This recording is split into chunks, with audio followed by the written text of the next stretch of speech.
MotorWeek is made possible by Rock Auto, Tire Rack, and Die Hard.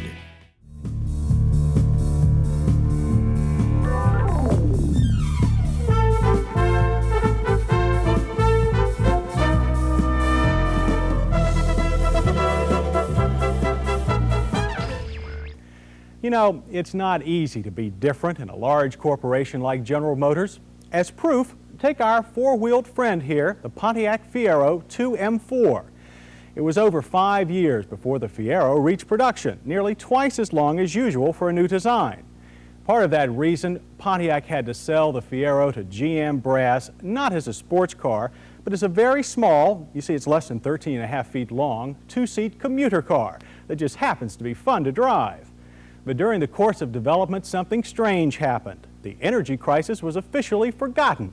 So while the base version still fits that high mileage image, make no mistake about it, this is a sports car. And the full sporty pretensions of the design can now be openly explored, which is just what we're going to do. First, the translation. In Italian-American, Fiero 2M4 means a very proud, two-body, mid-mounted engine, four-cylinder sweetheart. And how sweet it is when it comes to handling. The near-perfect placement of the engine is just behind the driver, but just ahead of the rear wheels. That makes the Fiero feel like it's on rails as it twists around a fast bend. The stiffer springs and shocks of the handling package and sticky 14-inch Eagle GT tires are standard on this up-level SE model, so wet-dry adhesion is excellent and spins almost impossible.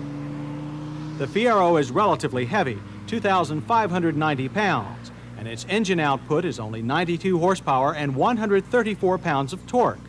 Even with those figures, its average speed through our tight slalom was 45 miles an hour, most impressive. The F in Fiero must stand for flat, since body roll is almost unnoticed by either the driver or the eye. While moderate understeer is present, the back end has no nervous traits. The only drawback to all this fun is the very slow steering. The rack and pinion system has no power assist.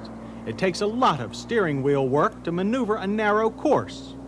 Since the Fiero comes with only a 4-speed manual or 3-speed automatic, there aren't enough gears to match the engine's modest output when you get into trouble, like trying to power out of a high-speed skid.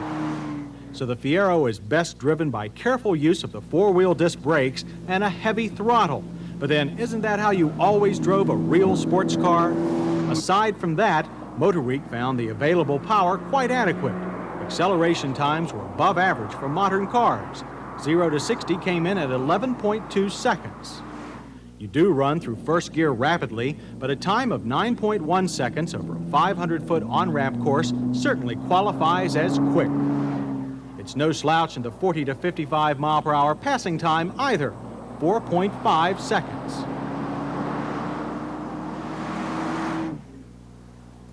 Smooth starts are hard to come by since you have to master the slap-engaging clutch.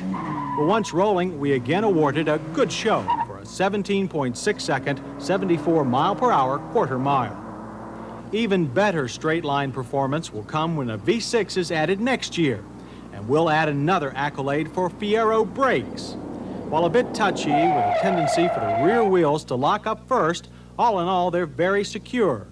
Fade is modest and stops were straight, with a very short average of 125 feet from 55 miles per hour. The pedal was firm and made it easy for the driver to know just how hard to push for any given situation. We'd expect only 2 complaints from everyday drivers.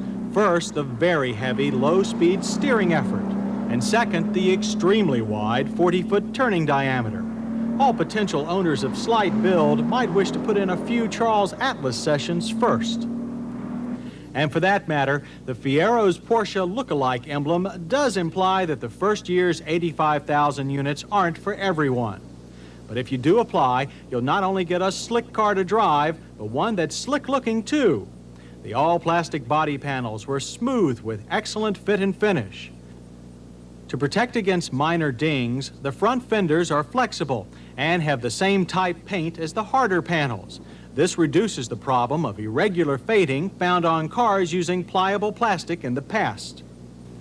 Almost everything on the Fiero has been given careful attention and compromises kept to a minimum. The interior is first-rate. It feels much roomier than most sports cars, including the much larger Corvette. Seats are very comfy, with stereo speakers located in each headrest. Instrumentation is nearly complete and highly legible. Everything is electronic, including the speedometer. And in the small favors department, they give you a dial rather than the ubiquitous digital face. Thank you, Pontiac. And thanks for making the left-hand parking brake lever always rest in a down position. At least crawling into the low cockpit is no more difficult than it has to be. Another kudo for placing the gear shift lever high on the console so your arm can easily pivot to and from the wheel. Now, if they can only do something about the long, stiff shift linkage, always a problem in mid-engine cars. Pontiac had also better instruct their dealers on how to show the best use of the Fiero's small but deceptively good cargo space.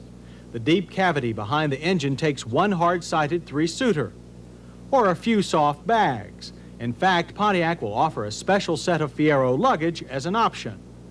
And duffers will be glad to know that the main design criteria for the Fiero's short if wide bay was accommodation of two standard golf bags. After a day on the greens, you can change into your dress blazer, kept in a garment bag behind the seats. Now, if they'd only included something to hang it on. You might be able to squeeze it under the front bay, along with the radiator, spare tire, and braking components. The engine and transaxle, the 2.5-liter Iron Duke unit, is housed transversely directly behind the cockpit. It looks like a devil to service, but it's actually, again, the most accessible mid-engine installation yet devised. Most major components are reachable from both above and below the car. Such attention to servicing is also noticeable in the front wishbone suspension. The shocks are offset towards the rear rather than inside the coil springs for quick and easy change. While we have approached the Fiero as a sports car, Pontiac has tried to keep it faithful to the original commuter car image. Mileage ratings are high, 27 city and 48 highway. However, our very young test sample never exceeded 29. With age, we would expect between 35 and 40 in everyday driving. But if the Fiero is so well conceived and executed, it must also cost a bundle, right? Well, like life, it's all relative and depends on what you want. Using loads of off-the-shelf parts, let Pontiac price the base version at $1 under $8,000. The fully decked-out price is under $12 grand. So with great handling and adequate power, the beautifully styled Pontiac Fiero 2M4 has got to be the enthusiastic commuter's bargain of the year.